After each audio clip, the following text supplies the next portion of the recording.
top study tips were to really listen when you're in class, especially in year 9 and year 10, because that's when your main course material is being taught, and make sure you really know it. If you have to consolidate it after school, you can do that. So then you don't have to relearn it when you're in year 11 and you're about to do your exams. You actually know it, so you just have to quickly revise it instead of having to relearn it. I'd also encourage you to make good notes yourself by writing it down on paper or on an iPad, because then it kind of goes into your brain just that little bit better. What I did is kind of along with the notes is I used physical flashcards, and I found myself a big box. It can be a shoe box, anything, just a big enough box, and I got 2 pieces of cardboard, and I split it into I split the box into that, 4 sections. So the box was around it. I had 4 sections, and I had 1 for my physics flashcards, 1 for biology, 1 for chemistry, and you can have 1 for another subject, or for spare flashcards is what I had. For my IGCSEs, I did a lot of past papers, went through Quizlets, and made a lot of flashcards. The main thing I used was Save My Exams and Quizlet, and then I did a bunch of past papers as well.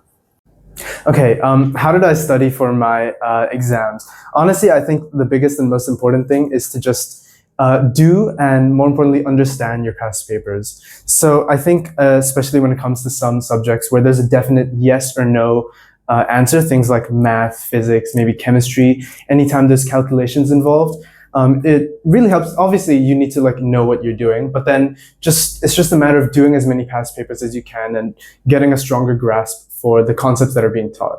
But when it comes to more subjective topics, maybe stuff like English, or I know, say for example, biology has some longer essay questions, rather than just grinding out as many past papers as you can, I think it's equally important to really understand what the exam board and the examiner will be looking for, not just in regards to specific words or content, but what they want you to be able to show that you know, and maybe you have a better and deeper grasp of the subject than just spitting out some keywords or key vocabs. But yeah, other than that, it's just a matter of doing past papers and getting a strong grasp for what the examiner wants. I use flashcards, the syllabus checklist, past papers, and tutor lessons. How I revised for the IGCSEs was I did lots of past papers, and in a red ink or a different colored ink, I I wrote what the mark scheme said for the correct answer, and then I would take pictures of it with my phone and put it in an album that was physics paper 1 or chemistry paper 2. And then a day before the exam or the day of the exam, I would go through all of the answers that I wrote and compare it with the mark scheme and memorize the mark scheme answers, so that if a similar question would come up, I would know what to write. During MYP revision, I think the most helpful revision was going to tutoring, because there were many teachers there that helped me, and it was also quite easy for me to understand because we did a lot of exercises, include some games, textbook games, and then exercises, because I do it daily, so it helps me understand and memorize easily. And also during free time, I will look back at my notes that I took during tutoring and also in class. So it's more easier for me to memorize notes, because I think the most important point for me is to memorize keywords. Going up to your actual exams, like mocks or your actual GCSEs, past papers are beyond the best way to revise. They just make it easily. They make it so you can easily identify what you don't know. And then what I had is I had the mark scheme up, and then I would do the questions and check the mark scheme so it would be fresh in my head, and then I could really check if I had gone wrong, and then, it gives you a bit of a confidence boost if you get it right. Do it under test conditions, because, in your real exam, you won't be able to search something up on Google. So test conditions.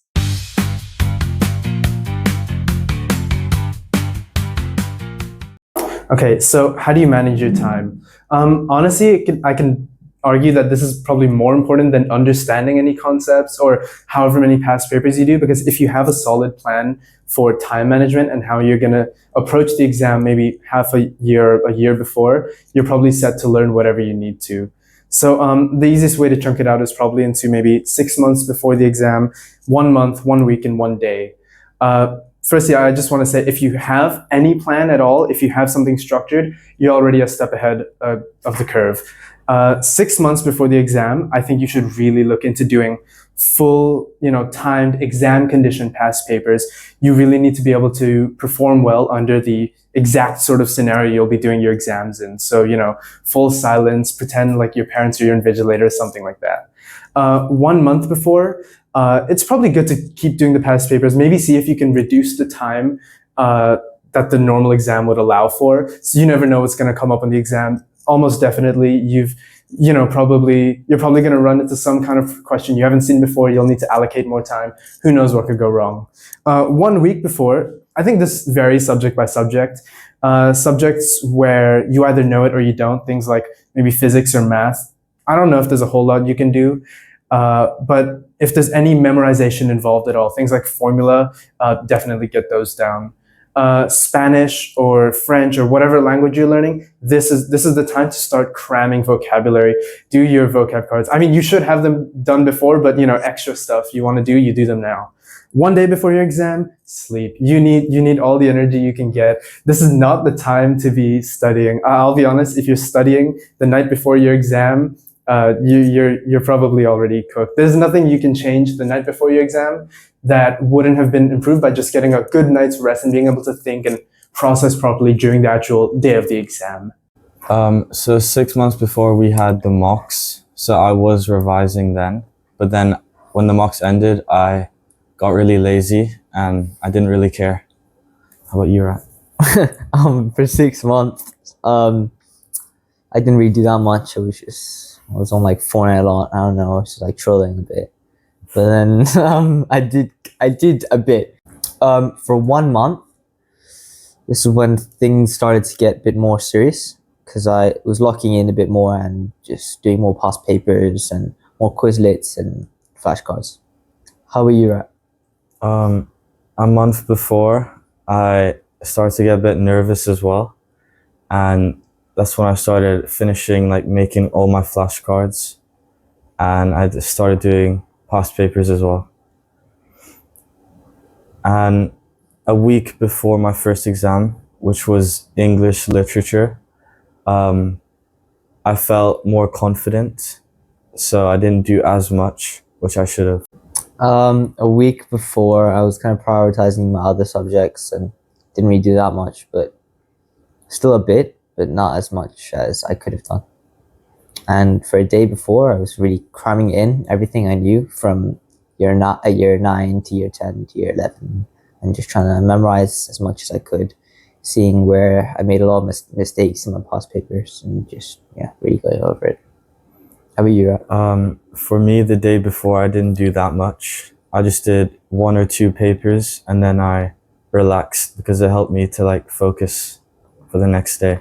So 6 months before my exam, I had my mocks pretty much 6 months before. So I chose that time to make myself a study timetable for my Christmas break, which I later used a very, very similar format for my real study timetable. That was something that school had told us to do, so I did that, and it really worked for me because I got up all my subjects and I split the time evenly across the week. I did about a few hours a day, but also remember, this is 6 months before your exam. It is your mocks. Don't burn yourself out. Like, you're going to feel terrible if you do. Just, revise. Don't go crazy. Just spread your time evenly. If your teachers have given you some work to do over the break, like some of them will do, assign that to different days and then do for about an hour, and then eventually you'll get the whole thing done. Just put your tasks on that timetable and do different things as well. But that leads me to 1 month before your exam, which is kind of when things start ramping up a lot. So I did about 5 to 6 hours a day, that may seem like a lot, but when you're doing it, it's really not, because I did 5 different subjects a day. That is what I did. If you prefer to do more in depth, you can do that. I also took little breaks between some of them. So I gave myself a generous lunch break because that is what worked for me. If you can't trust yourself to do that, don't. I also did other things during the day, just saying I went for a walk and I did some sports and stuff. So 5 to 6 hours a day worked for me. I got bored if I did, a subject for more than like an hour and a half. So I switched things up very regularly. Right before your exams, it's, you shouldn't neglect the ones that are towards the end of your exam period. For example, I had physics really late on in my exam period, but I still did physics because it's important to not neglect it and to do the harder subjects. Even if you don't want to do it, you're going to have to do it at some point, so just do it now, get it over with. 1 week before my exams is when the nerves really start kicking in, so don't stress. Prioritize which exams. Look at your actual exam timetable. Say, okay, I have history first. Obviously, you're going to do history the week before, and if your physics last, you're not going to do physics your first week of study leave. Don't do it. Don't do your last subjects first. Don't neglect them though. Still do 2 hours a week of your last subjects, but the ones that you have the next week, you're going to have to do more hours than that because it's coming up. I still remember when managing my time for exams. 6 months before the exams, I did nothing. At that time, I think there was still a lot of time for me to prep my exams. So instead of prepping, I just chill. But I kind of regret that now because I feel like if I know there'll be an exam coming soon, I think I should start prepping or maybe look for resources and information for me to prep so that it'll be much more easier for exams and I won't be stressing out or procrastinating in the future. And then 1 month before the exam, I started prepping because I know there isn't much time left. So I started writing down the topics that I need to revise for, and then also made a to-do list and schedule for me for every day, which topics that I'm going to study or which subject I'm going to focus on. And then 1 week before the exam, I was kind of rushing all the exercises and all the things I need to do, and then I just keep doing it, and then sometimes I might even neglect some of the subjects that I dislike because I feel like maybe if I do the other subject better, it might reach a better grade. So usually I just spend my time on the other subjects than the ones that I don't like. But if I were to do it again, I think that I should focus more on the subjects that I dislike. I still remember one day before the exam, I was stressing. I got a lot of anxiety. I was stressing out because I don't know how I would do the next day. And then I'm afraid that, I'm always afraid of the scores I get. I kind of regret how I was thinking because I feel like if I were to do it right now, I feel like maybe maintaining a positive thinking mindset will be a much better way, because I feel like even if you try your best, everything might work.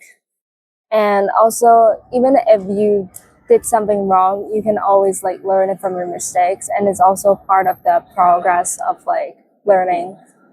So I think that I'll do that next time if I were to take an exam. For my exams, I didn't manage my time well, and I regret it because it would have made the last few months a lot easier and less stressful. So what I would have done is 6 months before my exam, I would make sure that I really understood the concepts, have a deeper understanding and know everything, and ask questions to teachers to make sure I'm not getting anything wrong. And then a month before, I would start making resources that you can use during the exam period, like flashcards and like notes. But I wouldn't recommend rewriting notes because it just kind of takes up your time. A week before, I would revise using the resources that you've made and so you can solidify your knowledge and start doing past papers. And then a day before, I would do past papers in timed conditions so that you can really get used to the feeling of the exam. 6 months before the exam, I didn't do a lot of revision, and I think I probably should have done more flashcards. 1 month before the exam, I had a structured timetable since I was on study leave, and I made sure to do at least 3 or 4 subjects every day. And I did more past papers and made flashcards for all my subjects. 1 week before the exam, I did a lot more past papers and I did whole papers in exam conditions. And then 1 day before the exam, I didn't do too much. I did some flashcards and a couple of 4-mark questions, making sure I didn't stress myself before the exam the next day.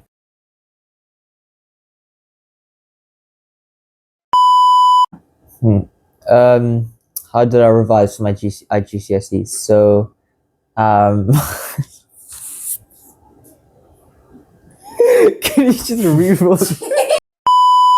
I think it really helps to have that sort of, oh, we could restart. What's the word I'm looking for?